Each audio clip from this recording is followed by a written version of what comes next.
নমস্কাৰ বন্ধুসকল, আজিৰ এই খবৰটো বিশেষকৈ অসমৰ সকলো কৃষক বন্ধুসকলৰ বাবে। ৰাজ্য চৰকাৰে নতুনকৈ আৰম্ভ কৰিছে কৃষকৰ বিশেষ পঞ্জীয়ন কাৰ্যসূচী, যাৰ ফলত প্ৰতিজন কৃষকে পাব বিভিন্ন চৰকাৰী সুবিধা, বীজ, সাৰ, যন্ত্ৰপাতি, অনুদান, ঋণ সহায়তা আৰু বহুতো নতুন সুযোগ। এই মুহূৰ্তত জিলাই জিলাই কৃষকৰ পঞ্জীয়ন জোৰদাৰভাৱে চলি আছে। গাঁও প্ৰধান, কৃষি কৰ্মচাৰী আৰু গাঁও পঞ্চায়তসমূহে কৃষকৰ তালিকা তৈয়াৰ কৰি ডাটাবেছ আপডেট কৰি আছে।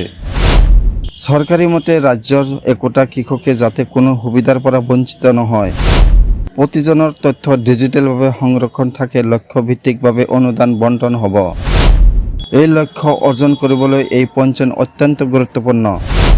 এই পঞ্জীয়ন কৰাৰ পাছত কৃষকে পাব বীজ, সাৰ, ঔষধ, কৃষি যন্ত্ৰপাতি 50% পৰা 80% সহায়, PM-Kisanৰ কিস্তি নিশ্চিতভাৱে পাব, ফচল বীমাৰ সুবিধা, বন্যা বা বানপানীজনিত ক্ষতিপূৰণ, কৃষি ঋণ সহজ হ'ব, মাটিৰ ডিজিটেল নথিপত্ৰ, সঠিক ডাটা, অৰ্থাৎ পঞ্জীয়ন থাকিলে সুবিধা নিশ্চিত, নাথাকিলে বহু সুযোগ নাপাব।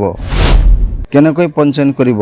পঞ্জীয়নৰ বাবে গাঁও panchayat, CHC common service centre, কৃষি বিষয়াৰ কাৰ্যালয়, গাঁও ব্লক কৃষি কৰ্মচাৰী AAO।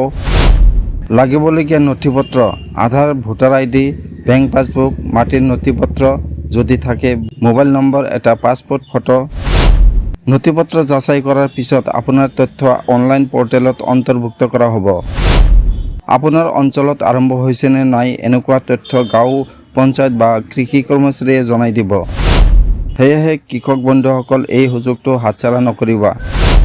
নিজৰ নাম, পৰিয়ালৰ তথ্য, মাটিৰ নথিপত্ৰ সকলো সজাই ৰাখি শীঘ্ৰেই পঞ্জীয়ন কৰি লওক।